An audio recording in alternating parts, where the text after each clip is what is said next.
한국고등교육재단이 후원하는 전문 서평지 서울 리뷰어 북스, 서평지에 실린 내용 그 너머의 이야기까지 나눠보는 리뷰의 발견 그 8번째 시즌의 3번째 시간입니다. 안녕하세요. 저는 리뷰의 발견 진행을 맡고 있는 숭실대 정보사역과의 정인관이라고 합니다. 오늘은 쇳밥일지의 저자이신 천현우 작가님 모시고 책에 대한 이야기를 나눠보도록 하겠습니다. 작가님 안녕하세요. 반갑습니다. 예. 요즘 뭐 좀 어떻게 지내시는지 간단한 근황 부탁드립니다. 네, 그 책 마무리에서 보시다시피 얼룩소라는 미디어 플랫폼 회사에 고용이 되어서 그쪽 노동자로 일하고 있는데요. 아, 서울 생활 쉽지 않네요, 정말. 그러니까 사실은 쭉 그 마산에서 생활을 하시다가 이제 올라오신 거죠, 그렇죠? 예. 네, 그러니까 뭐라고 해야 되나? 왜 저는 이때까지 미디어에서 생활하는 게 나랑 너무 다른 세계라 가지고 예, 예. 묘사하는 그 직장 생활들이 예, 예. 이게 뭐지? 이런 게 실존하는 건가 했는데 이게 진짜 사실 이 사람들의 세계가 더 넓고 많은 거였고 내가 소수였구나라는 걸 매일매일 느끼면서 삽니다. 예. 오늘 이야기 나눌 책 서울 리뷰어 북스 제 8호에 김원 교수님께서 서평으로 다뤄주신 천현우 작가의 쇳밥일지입니다.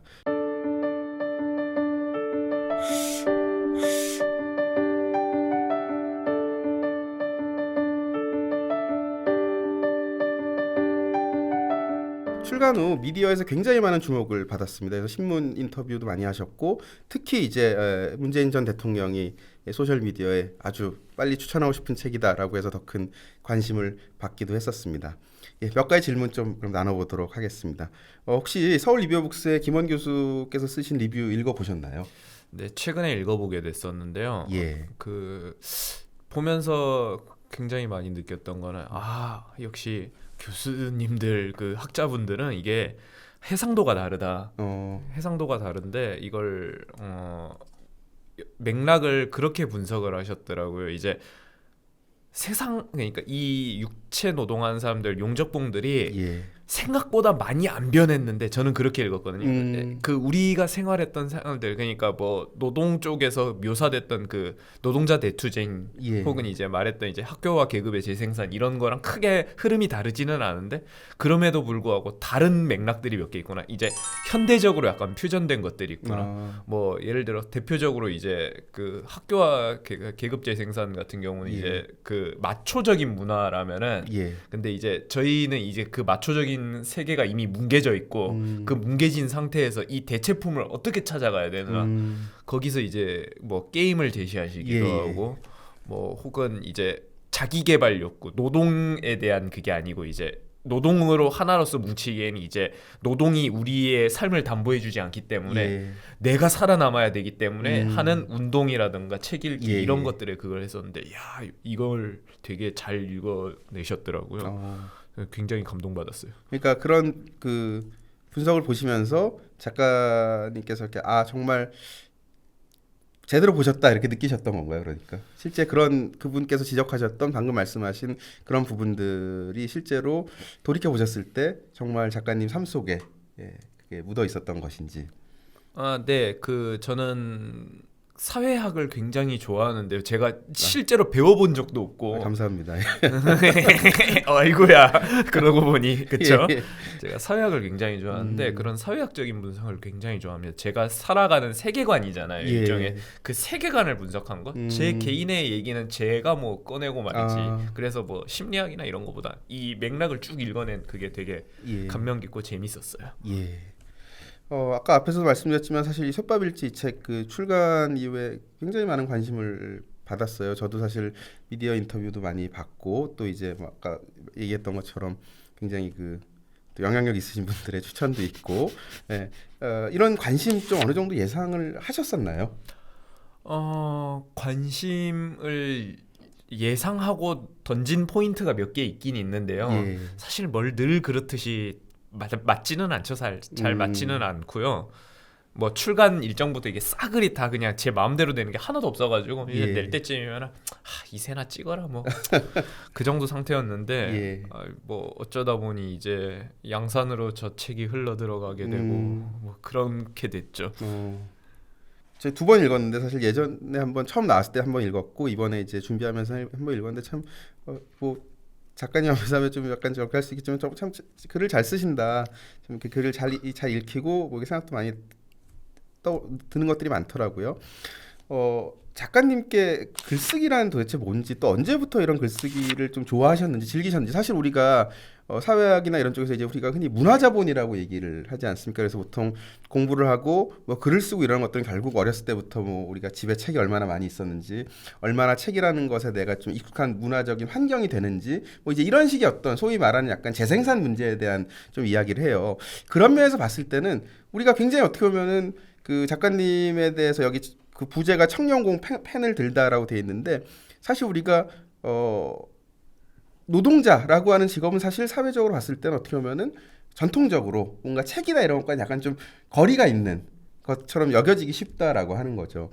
그런 면에서 봤을 때 좀 궁금하더라고요. 언제부터 글쓰기를 좋아하시게 되셨는지. 물론 책에도 어느 정도 그런 얘기 좀 나오긴 하지만 또 작가님께 글쓰기라는 것의 의미가 과연 무엇일지 이런 거에 대해서 말씀해 주시면 감사하겠습니다. 저는 일단은 글쓰기에 대해서 크게 높게 치지 않는데 여기부터 말씀드리자면 애초에 글 쓰는 그 동기 자체가 좀 불순했어요. 처음에 그러니까 8살 때 예. 그는 그 할 게 없어서 하게 됐거든요. 왜냐하면 8살 때 여관방에서 지냈어요. 집이 예. 찢어지게 가났기 때문에. 근데 예. 어머니가 돈을 벌러 가셨기 때문에 제가 돌아오면은 12시부터 6시까지 그게 없었어요. 그나마 TV를 보다가 만화 영화도 끝나면 진짜 볼 게 없는 거예요. 예. 그럼 뭐 그딸 있었던 것들 있잖아요. 그렇게 예. 쓰기 시작하고 그러다가 이제 중학교 1학년이 됐는데 중학교 1학년 때 이제 한창 귀현이 소설이 엄청 선풍적인 인기를 끌었어요. 예. 그때 보면서 그 경로를 이렇게 쭉 해킹하다 보니까 소설은 인기가 많다. 즉 소설을 쓰면은 여자들한테 인기가 많다. 굉장히 뭐 구체적인 목표가 있으셨네요. 예. 네, 사실 그렇기 때문에 저는 글쓰기를 이제 여기서 와서 글쓰기를 얘기하는 사람들, 자기 개발로서의 글쓰기 뭐 이런 것들을 듣다 보니까 뭐랄까 되게 여러 가지 방면으로 쓰는데 저는 하나의 도구였을 뿐이라고 생각을 하거든요. 표현의 방식으로 쓰이는. 그런 점에서 마찬가지로 노동자 이제 아까 전에 말씀하셨던 문화자본이라고 했는데 저는 그 문화자본을이라기보다는 그냥 축적돼 있었던 거죠. 그냥 그 제가 용접을 했듯이 똑같이 그냥 기술로서 표현에 기술로서 습득을 한 거지 문화자본이라는 개념으로 쓸지는 생각을 해본 적이 없어요. 지금도 그러면 사실 글을 쓰실 때 있어서 그게 하나의 어떤 도구로서 글을 활용을 하신다고 보면 되겠네요. 그렇죠. 아무래도 그렇기 때문에 이제 그러니까 글을 쓸 때도 그런 점을 많이 염두에 둬요. 그러니까 제 자의식이나 이런 것들을 투영하기보다는 최대한 그냥 와닿게. 네, 근데 좀 넘치는 경향이 좀 많아져가지고 그건 줄이고 있습니다. 요즘은. 보통 글을 쓰시면은 어딘가에 그 씻기 전에 온라인이든 뭐 이렇게 지면 매체든 씻기 전에 다른 사람들한테 좀 보여주시는 편이세요? 이거 한번 읽어보고 어떻게 생각하는지. 보여주는 걸 굉장히 싫어하지만 그래서 전문 편집자들한테 막 왜냐하면 노이즈가 너무 많아지면은 오히려 글이 엉망진창이 되는 경우가 되게 많아가지고 믿을 수 있는 신뢰할 수 있는 편집자들한테만 보여줍니다.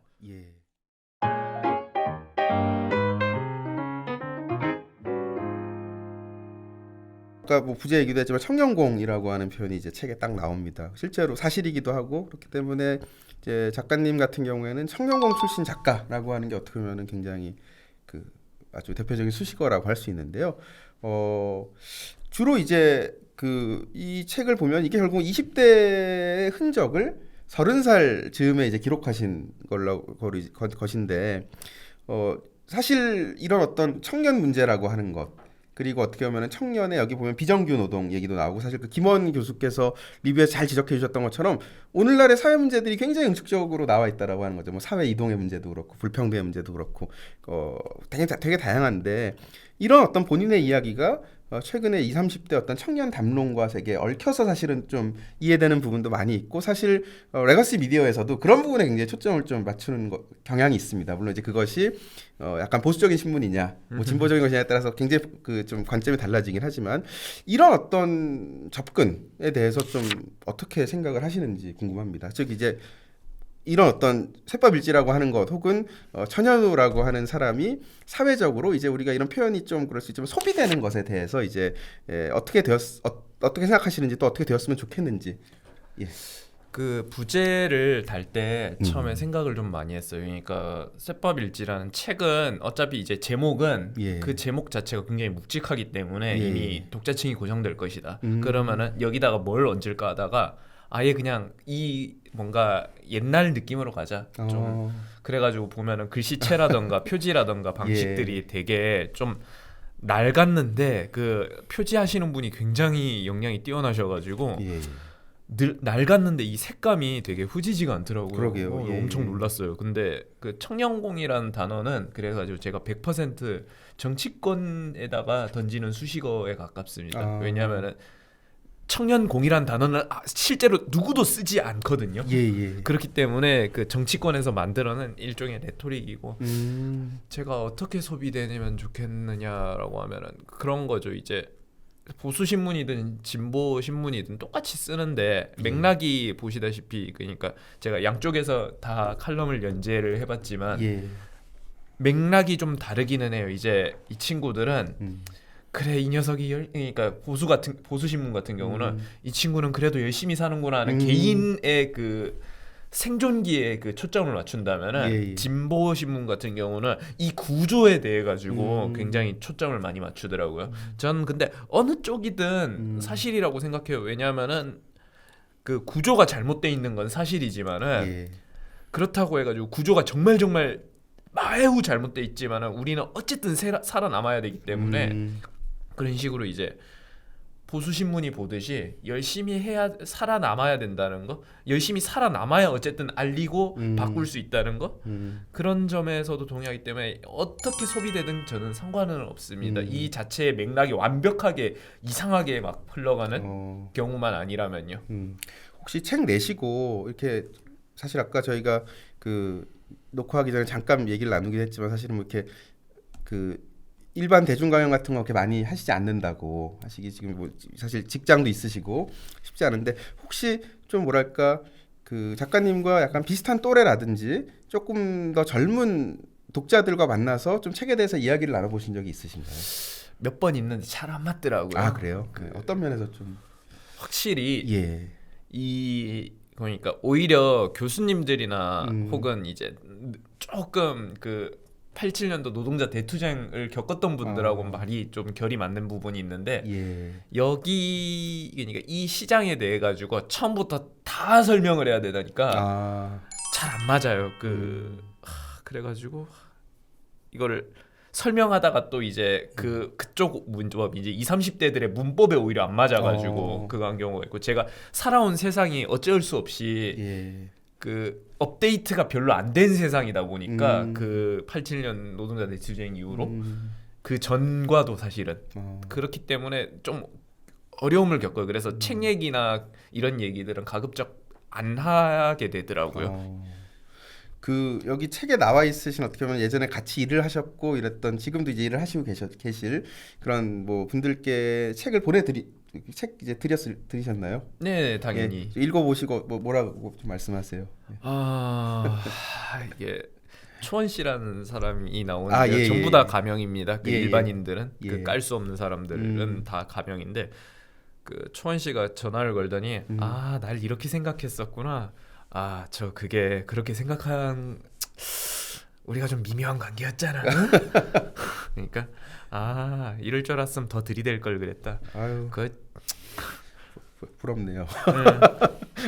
네. 예, 어쨌든 이게 참 자기를 이만큼 어떻게 보면 솔직하게 드러내고 정말 누군가와 이렇게 그걸 통해서 또 다시 한번 대화를 나눌 수 있다는 게 또 책을 못 써본 사람으로서는 너무 부럽습니다. 예. 이제 방금 제가 앞에 청년 담론 말씀을 드렸는데 사실은 최근에 청년 노동자 문제 특히 뭐 이제 우리가 김용균 청년 같은 경우 고김용균 씨 같은 경우도 있고 수년간 많은 이야기들이 있어요. 뭐 최근에도 뭐 어제 그제도 또 무슨 또 사고로 사람들 죽고 거의 매일같이 이런 일들이 일어나는데 우리가 이제 청년이라고 하는 게 주는 여기 청년공도 있지만 그 청년 노동의 문제가 일반적인 노동 문제에 더해서 어떤 특별한 것으로 다뤄져야 할 필요가 있을지 사실 어떻게 보면 이 책을 보더라도 이게 작가님께서도 사실은 비정규직 그로 있을 때 뭐 여기 보면은 실제로 뭐 에어컨 있는 것도 이용도 못 하고 뭐 이제 씻지도 잘 못 하고 뭐 그건 이제 정규직들만 허용되고 이런 장면들이 사실 나오거든요. 그렇게 봤을 때 사실 청년 노동의 문제를 일반 노동에 더해서 뭔가 더 어떤 특별한 것으로 바라봐야 할 필요가 있다고 생각을 하시는지. 그러니까 예, 예. 노동인지 청년 플러스 노동인데 그렇죠. 왜 청년이 플러스가 되는지 이걸 예. 말씀하시는 예, 것 예. 같은데요. 청년이 따로 다뤄져야 되는 것이 있다면 물론 다 무조건 아예 다르기 때문에 이걸 다르게 봐달라라고 말씀 못 드리겠는데 예. 청년이 붙으면 특수한 게 몇 개 생기는데 가장 큰 건 변동성이거든요. 아, 그 이미 어느 정도 연세가 있으신 분들은 예. 이 일자리를 이제 물론 이분들 이 비정규직이라거나 그 고용이 불안정하지 않다는 건 아니나 예, 예. 청년들은 아직까지 기회가 있음에도 불구하고 훨씬 불안정한 세상에 놓여져 있고 그리고 그 계급화는 훨씬 더 심한 세상에서 살고 있기 때문에 예. 청년 노동이라는 거는 불안정성을 그걸로 이제 매개체로 이렇게 다뤄져야 된다고 생각을 해요. 그러니까 빠르게 변하는 세상에서 예. 이 낙오자는 엄청나게 많이 생기거든요. 그리고 버는 사람들은 왕창 벌어버리고. 예, 예. 그러니까 이때 이거를 받아주고 다시 끌어올릴 수 있게 해주는 이 어. 피드백이 빨라야 되는 그런 게 이제 청년 노동을 보는 시각이어야 된다고 생각하는데 좀 느리죠. 그런 거에 비하면 세상의 변화에 비하면은 청년 정책이라는 게 되게 느리다고 생각이 돼요. 저는. 이제 혹시 뭐 그런 것들에 대해서 좀 기성 어떻게 보면 그런 거를 결정할 수 있는 사람들 앞에서 좀 얘기할 수 있는 기회들이 좀 있지 않으셨었나요? 기회가 있었는데 사실 그 청년 노동 문제에 대해서 깊숙하게 들어오시는 분들은 많이 없어요. 사실 왜냐하면은 사회 권력을 가진 분들은 이렇게 현미경으로 들여다볼 수 있는 게 아니고 예. 줌아웃을 해서 보셔야 되기 때문에 예, 예. 그냥 뭐 그런 건 있겠죠. 이제 저희가 그 맥락을 설명을 하기는 이제 우리의 기술들은 예. 옛날처럼 이렇게 기량이 올라가면은 기량의 상승목만큼 받을 수 없기 때문에 아, 예. 그래서 골치 아픈 겁니다 정도로만 설명하고 끝내요. 예. 박노해라고 하는 어떻게 보면 사실은 한국 노동 문화의 굉장히 좀 상징적인 인물이신데요.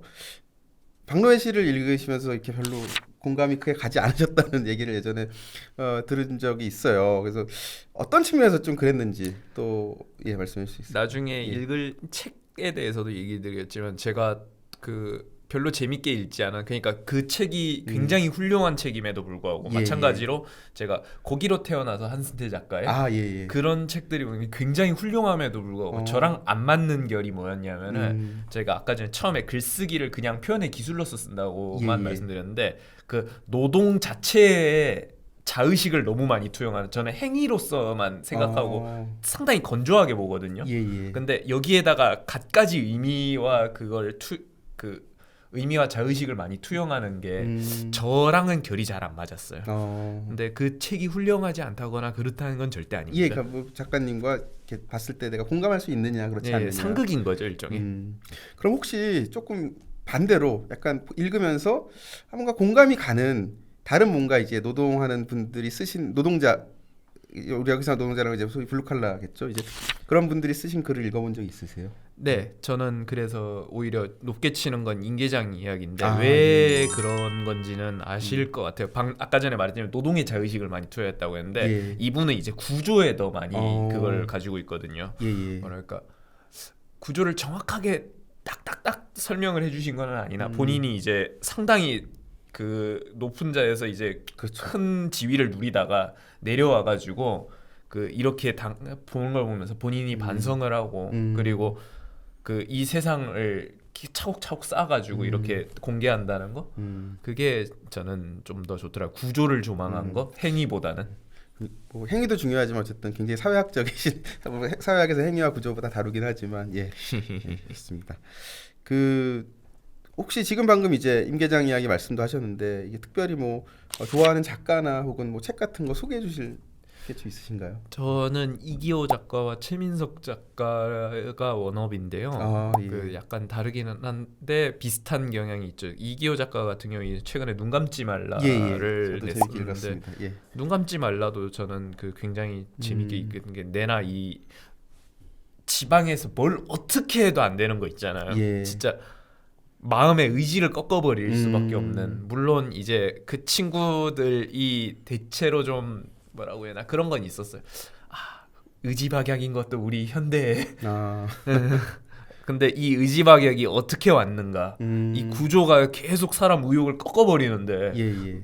어떻게 의지가 생길 수가 있느냐 그걸 되게 잘 조망해서 개인적으로 그거 되게 너무 재밌게 읽었었고 예. 최민석 작가 같은 경우는 이제 좀 글이 뭐라고 해야 되나 좀 위트 있고 여유를 가지게 해요. 글을 보면은 약간 그런 점에서 좋아합니다. 예. 감사합니다. 그 저기 눈 감지 말란 정말 저도 그 마지막이 사실은 좀 충격적이었어. 이게 굉장히 어떻게 보면 극사실주의적인 그런 걸로 가서 갔던 게니까. 작가님한테 따지고 싶어요. 왜 그랬어요, 진짜. 예. 저도 막 뭔가 그래도 뭐가 이렇게 저도 추천드립니다. 예.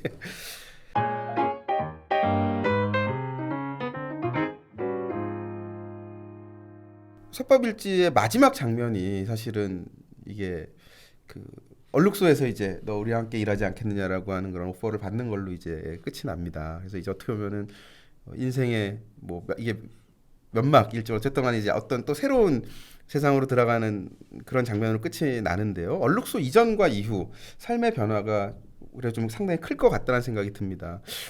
가장 큰 변화는 어떤 걸까요? 삶의 변화 가장 큰 것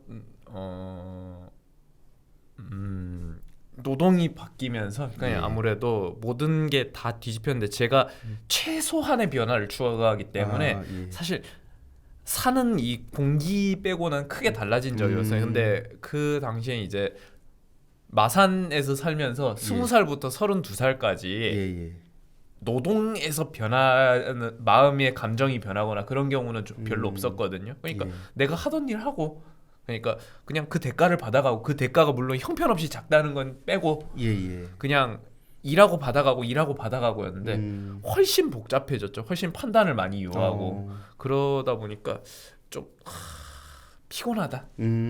서울 생활 진짜 피곤하다. 그래서 많이 피곤해졌다. 회사에서 좀 뭔가 피곤하면 이거는 제가 뭐 지식 노동이 있지 않았기 때문에 아마 그게 가장 크겠죠. 스타트업이 그리고 빠르게 변화하기 때문에 저는 엄청 느리게 변하는 타입이라 가지고 상극인 면이 좀 있는 것 같아요. 얼룩소에서 구체적으로 어떤 일을 지금 에디터로 계신 건데 어떤 일을 좀 하시고 계신 건가요? 그러니까 지금은 이제 플랫폼의 사이즈를 공격적으로 늘리고 있는 상황이라 가지고 섭외를 위주로 계속 그걸 하고 있고 섭외뿐만 아니라 이제 외부 독자들을 유입하기 위해서 어떻게 해야 될지 계속 고민하고 있습니다. 이제 어느 정도 안정이 되면은 글을 쓸 수도 있는데 지금은 제가 글이 메인이라기보다는 유입 시킬 수 있을 때 쓸 수 있는 하나의 기술로서 사용하고 있는데 글이 호환성이 되게 좋은 기술이란 걸 많이 느껴요. 여기 와가지고 저는 그냥 표현의 기술이라고 되게 건조하게 써놨는데 쓸 때가 꽤 많더라고요. 의외로. 그래서 이게 어떻게 보면 지금 하시는 일도 기존의 어떤 삶의 경험과 좀 많이 잘 연결이 되시는 것 같으세요?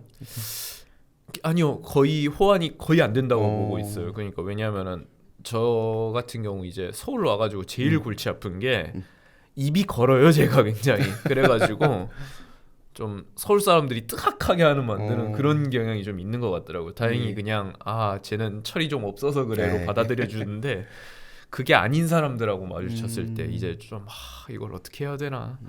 그래서 1부터 10까지 다 다르다. 그리고 뭐라고 해야 되나 가장 큰 건 이제 동갑내기들하고 이렇게 많이 존재한지 몰랐어요. 저는 이 세상에.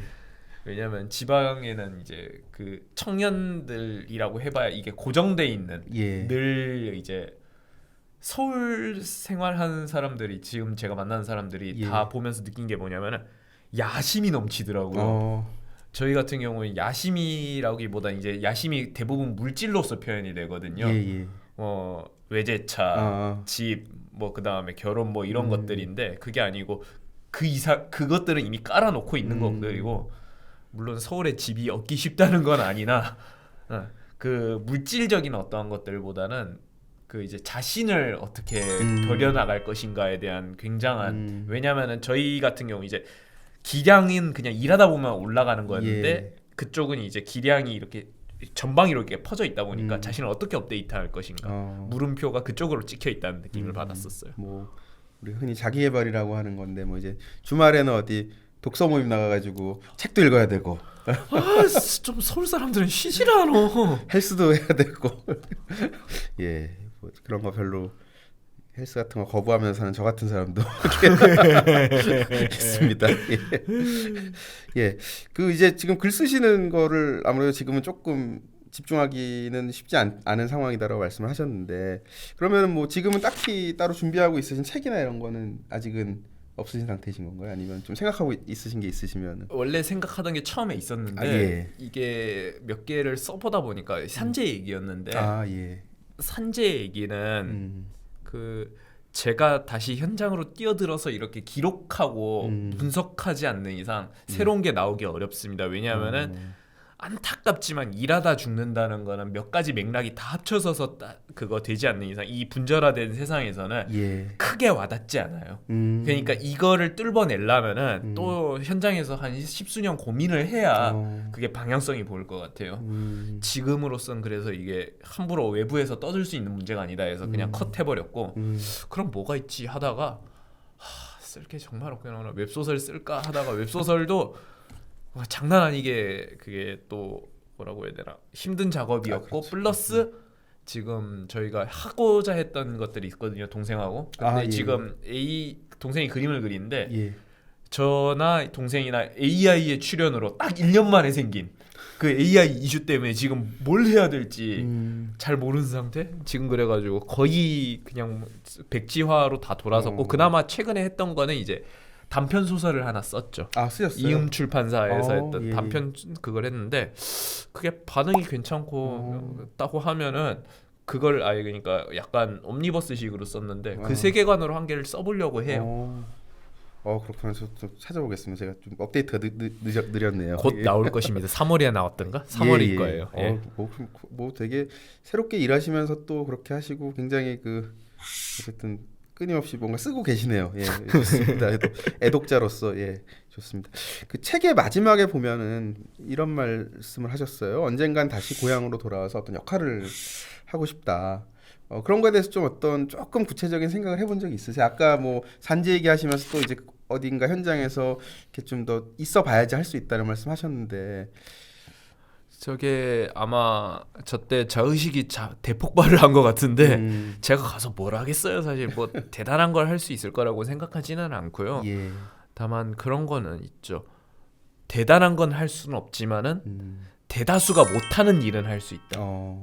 그렇기 때문에 돌아가면은 뭔가 그냥 또 거기서 일하면서 조금 더 업데이트 해나가지 않을까요? 그냥 언론인들의 방식도 아니고 노동자의 방식도 아닌 그냥 그 제3의 대중들에게 최대한 어필할 수 있는 게 뭔가 끊임없이 고민하면서 제가 글 쓸 때도 그 중심에 뒀던 게 노동이 아니거든요. 노동으로 많이 읽기는 했는데 사실 노동으로 읽히는 걸 좀 경계했었는데요. 대중들이 많이 읽어야 된다. 대중들이 알아야 된다. 일반인들이. 최대 다수의 대중을 끌어오기 위해서는 어떻게 해야 될까?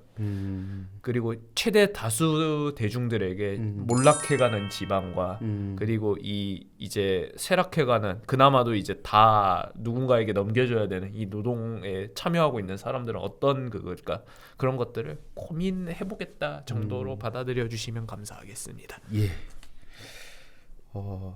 책의 이제 뒤쪽에 실린 청강대에서 하셨던 그 이제 일종의 축사의 한 대목에서 이런 말씀을 하셨습니다. 좋아서 하는 일은 타인의 평가를 의식할 필요가 없다. 저는 그게 굉장히 인상적인 부분이었어요. 사실 어떻게 보면은 한 번쯤 누구나 생각할 수 있겠지만 언론적으로는 사실 굉장히 어렵거든요.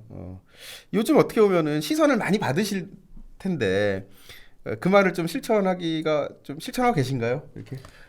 이게 거기에 생긴 최대 모순을 지금 제가 겪고 있는데요. 남들의 시선을 받는 직업은 어떻게 그걸 해야 되나? 남의 시선에 의해서 바뀌는 이 직업들은 어떻게 해야 되나? 거기에 대한 해답은 나와 있지 않은데 그걸 굳이 업데이트하자면은 예. 그마저 크게 뭐 별 신경 쓸 필요는 없더라. 그냥 예. 다만 그건 있죠. 이제 자의식을 잘 눌러놓는 그 버릇은 늘 들여놔야 되거든요. 그 하고 싶은 말이 얼마나 많겠어요, 사람들이. 저도 하고 싶은 말만 한다고 늘 그 핀잔을 듣는데 그럼에도 불구하고 이제 밖으로 남들한테 많은 사람들이 있는 수 있는 자리에서는 말을 정제하고 고르고 자의식을 드러내지 않는 것, 그 정도의 수련 정도만 돼 있으면은 딱히 뭐 저는 아직도 남 눈치를 그렇게 크게 보고 산다고 생각하지는 않아요. 그냥 이게 내 일인데 어떡하겠어. 직업 의식만 잘 가지고 있다면 어떤 일이든 굳이 남의 시선을 신경 쓸 필요 없는 것 같습니다. 이제 그 10년 뒤에 천 작가께서는 약간 좀 사람들이 이렇게 뭐 가끔 생각하지, 물론 오늘을 살긴 하지만 그래서 10년 뒤에는 나는 뭘 하고 있을 것 같다, 뭐 이제 이런 생각을 저는 가끔 하는데 예, 어떨 것 같으세요? 10년 뒤에도 얼룩소와 뭔가 비슷한 이런 정독노동, 지식노동을 하고 계실 것 같으세요? 가능성이 낮죠. 왜냐하면은 제가 이 뭐라고 했나, 저는 계단식으로 밟아서 이렇게 올라갈 수 있는 그런 쌓아놓는 것들을 좋아하는데 지식노동이라는 건 확 엎어질 수도 있고 그러니까 가설로서 기반을 하기 때문에 이 가설의 그거에 따라서 무너지기도 하고 그러니까 제 예상과 전혀 바깥의 그냥 반응을 일으켜오게 되고 방향성이 너무 넓어가지고 저는 통제할 수 있는 작은 세상을 좋아하거든요. 기본적으로 제가 통제할 수 있는. 그렇기 때문에 이걸 하고 있지는 않을 것 같은데 그럼 10년 뒤에 뭘 하고 있을 것인가. 원래라고 생각했던 그림은 이제 기계가 다 노동을 하고 나는 어느 정도 그냥 한 20시간 정도 일하고 지방에 쫓겨난 아파트에서 20시간 출근하고 나머지는 웹소설 쓰고 그림 그리면 되지 않을까? 라고 생각했는데 이런 1년 만에 AI가 나왔네. 챗 GPT한테 이런 거 써줘 그러면은 막 얘가 다시 나오더라고요. 그래가지고 그냥 10년 뒤를 예측하기 진짜 말도 안 되게 어려워졌다 정도. 정말 우문현답이십니다. 예, 저도 비슷한 생각을 하고 있습니다. 우리. 그 이제 거의 마지막에 왔습니다. 이 책, 이게 사실은 굉장히 좀 민망할 수도 있는 질문인데 어떤 분들께 좀 추천을 하고 싶으세요? 기본적으로 많이 읽어주신 분들은 아무래도 40, 50대 부모님들이고 그리고 특히나 어머님들인데 그분들한테, 그러니까 이미 많이 읽히고 있는 그 층한테 뭔가 소구하게 되는 것 같은데 저는 20, 30대들한테는 방향성이 너무 다양하기 때문에 그 읽을 수 있는, 굳이 뭐 읽으라고 하기보다는 40, 50대 이제 학부모님들이 이걸 읽고 그냥 그런 거? 자식들을 그 뭐였더라? 저는 학벌이 큰 보험이라고 생각해요. 그러니까 명문대 이 학벌이 굉장히 큰 보험이라고 생각하는데 보험을 들어주지 못했다고 해가지고 죄책감을 가지지 않으셨으면 좋겠어요. 이 책을 보고 그냥 생각보다 이 놈들은 잘 굴러갑니다. 자식이란 놈들은 어떻게든 굴러가고 물론 부모님 어머님들이 특성상 제일 자식한테 최악을 늘 생각하고 사시지만은 생각보다 홍시 같아 보여도 단단해요. 이 친구들. 그러니까 그냥 이런 친구가 있구나. 그래가지고 이렇게도 살아가는데 애들이 내가 너무 뭔가를 해주려고 하지 않았나? 그러니까 알아서도 잘 굴러갈 애들을 괜히 그냥 건드리는 건 아닌가? 그냥 그렇게 생각해 주셨으면 좋겠어요. 저도 뭐 말씀하셨지만 최대한 많은 분들이 이 책을 좀 읽어보셨으면 좋겠다는 생각을 하게 됩니다. 마지막으로 혹시 하고 싶은 말씀 있으시면 부탁드리겠습니다. 네. 책이 어느 순간 보니까 나온 지가 6개월이 됐더라고요, 세상에. 저는 이제 불씨가 그냥 훅 꺼지는, 요즘은 워낙 그냥 춤이 훅 떴다가 훅 내려가는 그거라 가지고 저는 이제쯤엔 팔리지 않겠지라고 싶은데 아직도 드문드문 그게 계속 올라오더라고요. 아무튼 읽어주셔서 너무 감사하고요. 제가 지금 많이 절고 있습니다. 사실은 뭔가 기대를 걸어주신 거에 비해 가지고 잘 활동을 못 하고 있어요. 여러 방면으로 굉장히. 근데 어떻게든 해답을 찾아오겠습니다. 좀 기다려주세요. 저도 기다리겠습니다. 바쁘실 텐데 오늘 이렇게 귀한 시간 내주셔서 정말 감사합니다. 감사합니다. 지금 듣고 계시는 리뷰의 발견은 한국고등교육재단에서 지원 및 제작되고 있고 2주에 한 번 금요일마다 여러분들을 찾아뵙고 있습니다.